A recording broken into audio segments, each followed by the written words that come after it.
practice regenerative farming, share a lot of the same values we do in terms of repairing the soil. They've got goats and pigs. Their hens sort of I'll call it run wild. They're free range hens. They walk around the market. I often have to shoo them away. We have an agreement. If they eat my produce that I'm trying to sell, they're coming home with me and they're going to be dinner. But it's a great fun for the family, live music. There's always food. They cook up food from local vendors. Yeah. So there's local meat vendors, there's local cheese vendors, local vegetable people. That's us. And so at the market, they'll actually prepare a meal with something from all the different vendors and serve that as the food. So it's really a celebration of everything local. And it's just a fun night out. So if you're ever in the Beecher area on a Thursday evening, that one goes through September, I believe. So every Thursday evening, 4 to 8 p.m. I've been telling myself and Carolina as well, one of these Saturdays or Sundays, I mean, I get your emails and we're going to surprise you like, hey, you know, it's quite a hike for me, but trust me, we will. One of these days we'll make it. Many years ago, maybe like 20 years ago, I had a stand in a farmer's market and I was selling my photography. So it's a completely different thing, but it was a farmer's market and they allowed me to sell my art there back in St. Paul. Tell me about farmer's markets in general. Like, is it, in your opinion, is it struggling? Is it becoming more popular? Where is this going, in your opinion? Yeah. Well, I'll first just say that Josh had to do a quick irrigation change. So he is swapping the irrigation right now. But with regard to farmers markets, I would say that immediately after the pandemic, there was definitely a boost in farmers market sales because everybody was wondering, you know, well, we had all these supply chain issues, right? And so everyone was wondering, how can I get food without having to deal with the supply chain? And so the answer is, you know, get it from people who are growing it locally, who don't have to, you know, wait for a distributor to be able to bring the food somewhere else, to a grocery store, for example. And then I think more recently, though, at least with our farmers market, it does seem like that initial pandemic interest has sort of flattened out or maybe started to fall off a bit. It seems like we're all sort of settling back into like, oh, I can just go to the grocery store if I need XYZ instead of supporting those local growers or producers. So I always encourage anybody who eats food, which is everybody, right, that we should really be supporting those who are producing it at a local scale. If not only because it tastes better, which it does, much better, because it hasn't traveled thousands of miles, it also keeps your money within your local community, because if you're spending that dollar with a local farmer, they're then going to be able to spend that dollar, you know, with someone else in the local community. So it really keeps money in your local community where you need it and can see the most benefit from it, instead of sending that money to, you know, the large corporate grocery stores or distributors who are, you know, everybody takes a piece of the pie along the way. And so I encourage everybody to always shop local when possible. I couldn't agree more, especially with the taste. You know, like when my wife leaves the kitchen early morning, you know, where are you going? Oh, I'm just going to grab a cucumber, just fresh from there, or parsley or tomato, and comes right to the table from the backyard, and it tastes so much better. But also the satisfaction, you know, satisfaction that we worked for it, and it's coming from our backyard.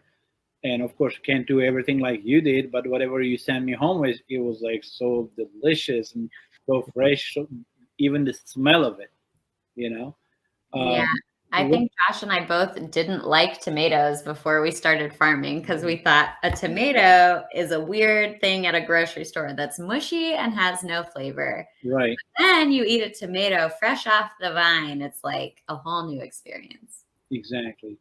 What do you think would make farmers markets more accessible?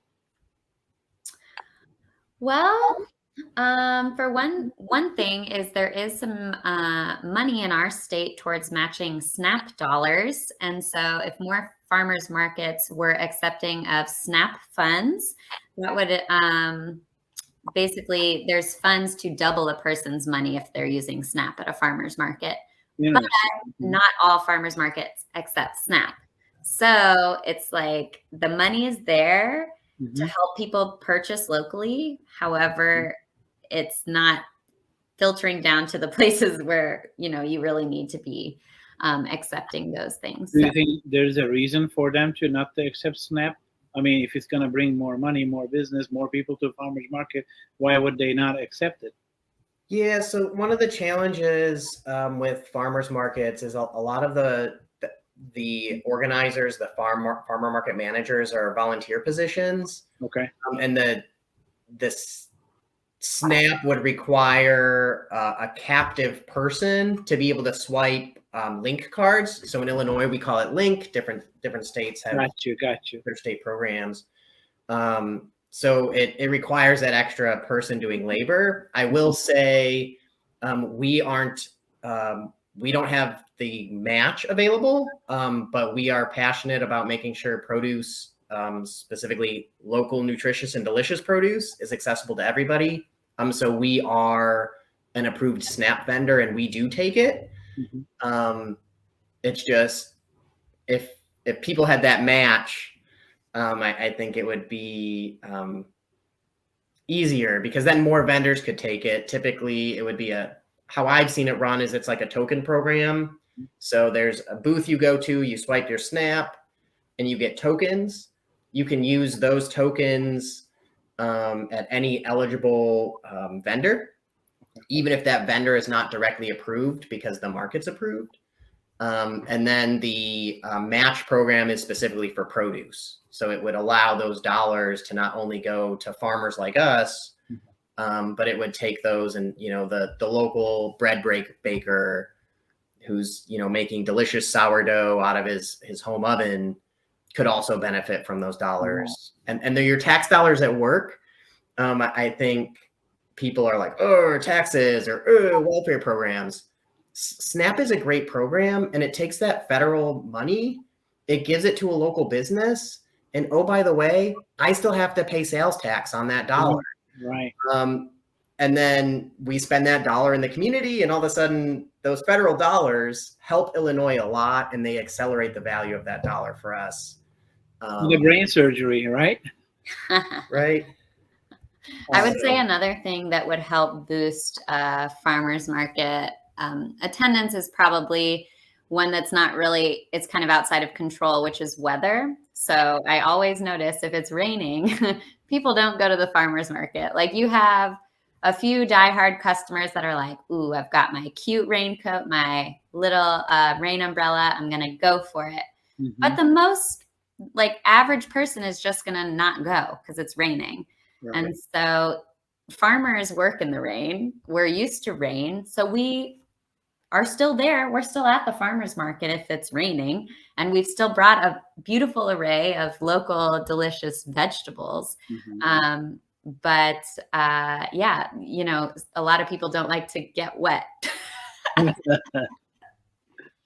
I remember going to the farmers market in Logan Square when we lived in Chicago. It was walking distance from us, and great experience. It was just grab a bite there and grab some locally grown vegetables and go home and start cooking.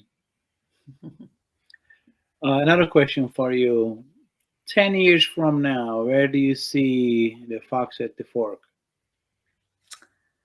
It's a tricky one, Gokhan.